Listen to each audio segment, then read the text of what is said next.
everyone, Diana's back with Uta Hagen's A Challenge for the Actor. Today we are covering Chapter 3, titled The Actor's Technique. She talks about a lot of techniques in here, so bear with me because I will never say that I'm an experienced actor because that would, assume that I am done, but I'm certainly not done. And I'm just getting started, quite frankly. So some of these techniques, bear with me. I don't have a full understanding of every single one of them. I probably need more examples and more time to observe other actors in theatrical and commercial performances in order to really discern and differentiate what type of technique, if any, if it could be labeled, each actor is using. This chapter was a little bit complicated, respectfully using some of her words and her references. An actor's technique is usually very complicated, so she tries to put it in as simple terms as possible, but I think with enough experience and encounters with other actors, you will also begin to discern which road each actor is taking. And I encourage everyone that at the end of this video, you do that. You either experience it, continue to learn more about yourself as we did in the last chapter, and continue doing that for sure, and observing other people so that you can kind of see what you like and see what you're comfortable with. Or maybe you're already in a stage where you know what you're comfortable with, you just haven't quite put a name on it. There's a ton of stuff in here, so like I said, bear with me. This was a little tricky for me to kind of break it down, without totally giving away all of the details of this wonderful book that you should buy. Okay, so she talks about two main topics, the outer technique and then the inner technique. Now, the outer technique she talks about first.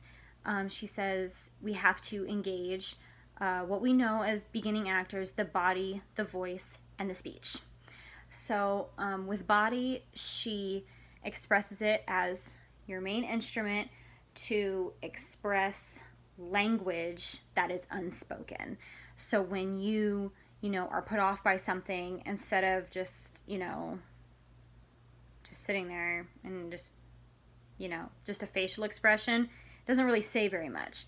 You can just look at something and go, it doesn't really affect people. But when you do something like, and you totally back away from it, I've got a little space here, so, then it reads more to the audience like, oh, they don't like that, or you see something really cute, and you go, oh my God, those are cute pair of shoes. I'm totally obsessed with shoes, by the way. You're not going to go, oh, that's so cute. That's like you saw a little stuffed animal or something like that. I don't know. You're going to go, oh, those are so cute, and you're going to make your way. You're going to make a nice little beeline over to that shelf over there. So, so she talks about body language, and then she, in particular, she mentions a dance that I have been practicing for quite a few years now. I want to say I'm about 5 years into practice with it, with modern dance. Hi, Carla, my dance teacher, Carla LeBeau. She'd be so proud.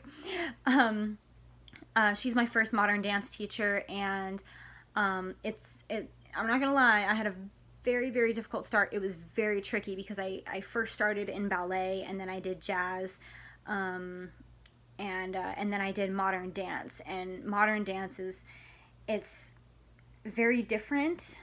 It's a little bit more, I feel like it gives you a little bit more freedom, which works for me because I was born with inverted knees. So when I stand, my toes they just kind of go like that. So, it gives you a little bit more freedom to play around with rules of ballet or the rules of jazz. It's kind of you kind of get to bend the rules a little bit, which is great. And a lot of modern dance has to do with interpretations of abstract ideas, which I am absolutely in love with. I love abstract ideas, and expressing them with your body through a dance and just moving through the music is just it's really quite beautiful. So she mentions modern dance. So if you haven't already, sign up for a modern dance class and kind of get to experience those things. Do a little bit of improv, do a little bit of technique. Learn some of that stuff.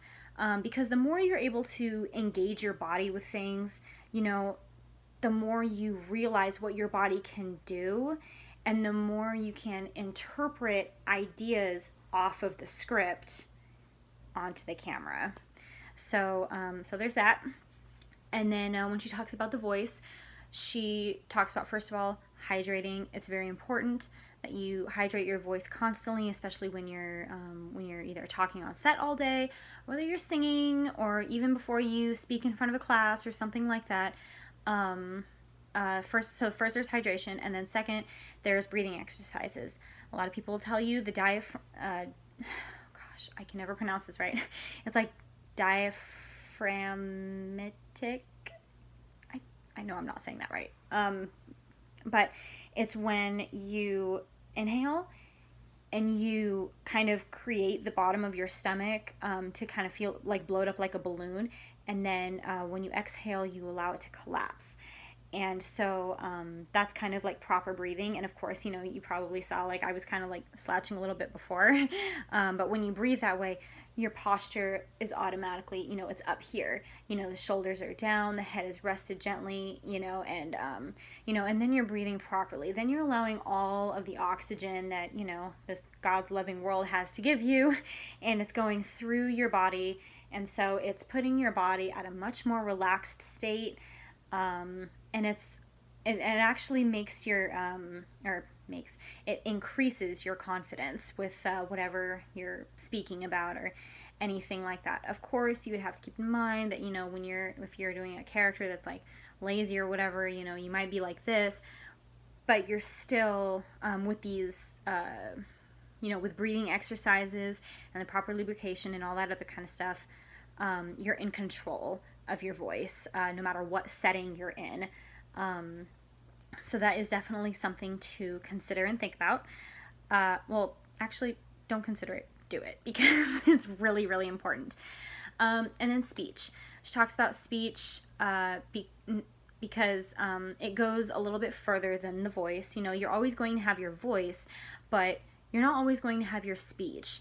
That, when you have to talk a certain way, whether it's another accent or whether you're drunk or, you're playing certain things or whatever, your speech changes. Your voice doesn't change, your speech changes. And so she talks about really enunciating your words to the point where, though, like, she wants you to, well, anyone would probably want you to practice enunciating your words so that every single word you say is very clear and it's not, jumbled up together, which is kind of a problem I run into because I speak really, really fast for whatever reason.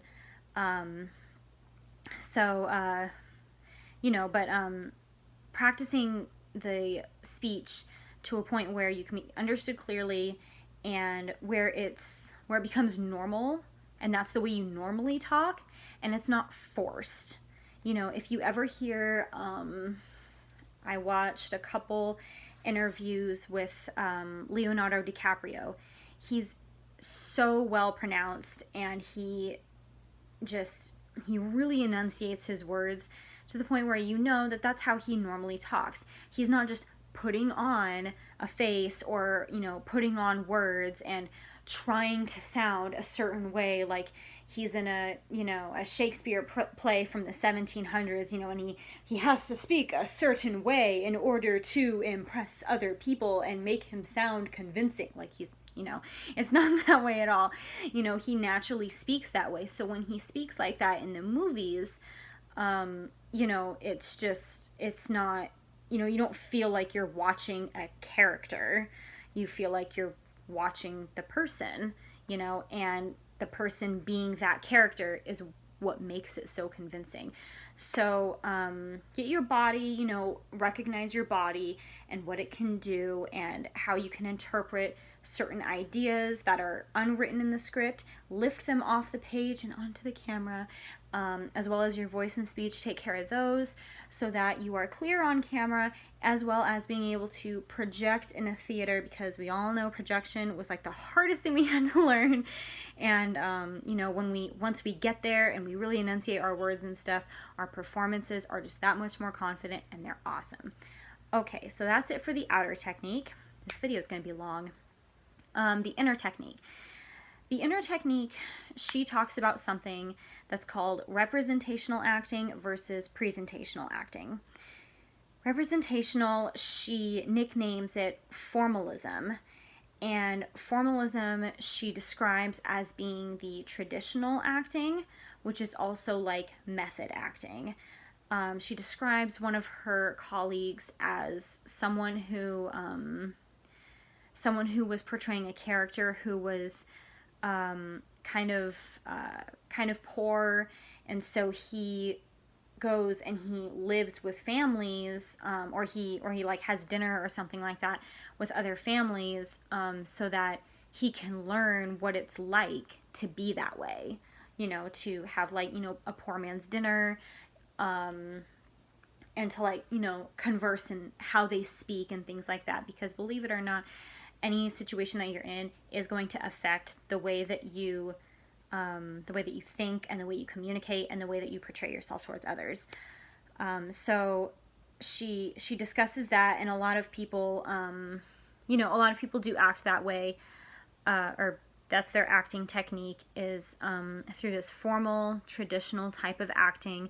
I just worked with an actor the other day where we were running, and he was literally running backstage, back and forth, until he was a complete sweaty mess, so he could pull off the whole, hey, I'm sweating, like I really was running, and he really was running. It was crazy. But there are actors that way, and it works for them. It really does. It gets them in that mindset where, this is really happening to them, and now they're going to look that way when they come out. And so, that kind of acting, it does work for some people. Now, the other one she talks about is called presentational acting, which she nicknames as realism. And realism, she kind of expresses it, kind of what we see a lot more these days is modern.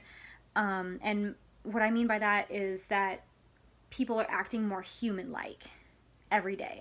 So it's not so like proper kind of, it's not as traditional. Gosh, I don't know really how to describe it, but they act as human. She kind of describes it as realism acting is selective behaviors pertinent to the character's needs within the pre-described circumstance. That is a quote from her book, and I just read it. But that's how she says it. Selective behavior pertinent to the character's needs within the pre-described circumstance. So you have a situation that is, written in the script, and then you choose, as the actor, to select certain behaviors. So it's kind of like how your character would act, and so you kind of pick out certain things that they would do throughout. Now, what's different is that there's this realism acting, and then there's another branch off to it called naturalistic acting. So that's kind of like when like you're having a conversation with someone, and they do this, or they go, yeah, sure. Like they do like little things that like humans would do, but they're doing it on purpose. So it's kind of like they are choosing those behaviors, but they're not quite necessary behaviors. That's kind of how she puts it, is that they're not, like naturalistic and realism, they're said that they're the same thing, but they are quite different. Like anyone's gonna do this, or flip their hair, or whatever, anyone's gonna do that, but realism is more specified, like I guess you could say, if this person if this character, for example, was very hungry all the time, they're, and they have, like, say a bowl of rice in front of them, they're not going to, just kind of eat, carefully. I mean, they might eat carefully, but they're going to do something more than that. They're not going to be so natural about it. Does that make sense? So realism would be like, they might be holding the bowl kind of close to them and just kind of looking more at their food than they are at the other person that, they're conversing with. So that's kind of more realism, because that's taking the psychology out of that character, and it's allowing us to choose certain behaviors that that character would do, rather than just the natural thing that everybody does. So it's just a little bit more specific. And then she does get into some philosophical terms, and she brings up Aristotle, which I found very interesting. I studied him a while back for quite a long time, and one of the things that Aristotle wrote was called Aristotle's Poetics, and he basically says that imitation is an art, and that describes the human condition given a circumstance. So anyone that's, super hungry or something like that, they're going to do something that someone who's very hungry will do. So then when I see something and I go, oh yeah, like I've done that, when I was in that kind of a situation, yeah, I would totally act that way. Or you would just watch the show, and you would say, yeah, what, if that was me, I'd be doing the same thing. I'd be watching over my food too. I wouldn't want anyone taking my food. I wouldn't even let a squirrel come and, I mean, there's things like that. And so, so it's that kind of human art form where imitation is kind of recycled, I could say, so that we understand, so that we can empathize or connect or relate to that character. And that's what makes them relatable, and that's what touches the hearts of others, who might be struggling in a certain situation or celebrating a certain situation, those types of things. So with all of that going on, I tried to be quick, but it was a lot of information. Ultimately, her biggest point in this was actually set in the beginning of the chapter, where she talks about the importance of training in every aspect of the way. To be a successful actor, obviously you need experience on the set, experience on the stage, and that does to an extent help you grow as an actor and as a performer, and sometimes that's the only thing we can rely on, and that's okay. But as long as we're doing all that we can to perfect the training for our bodies, our voices, and our speech, and then kind of deciding what kind of technique to go to. There's a ton of techniques that you can research, but it's finding what's comfortable for you, not just in your head, but while you're up there performing.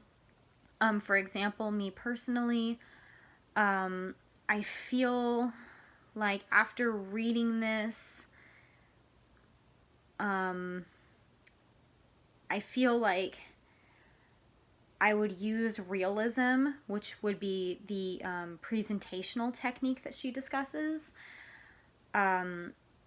because I am like a total psychology nerd, and I take, every circumstances of where the actor, or I'm sorry, of where the character is in their life, and I try to think of how that person is feeling, why they're feeling that way, and what it is they need to do to either solve that psychological issue, or what they need to do to enhance a certain situation to meet whatever it is that they need.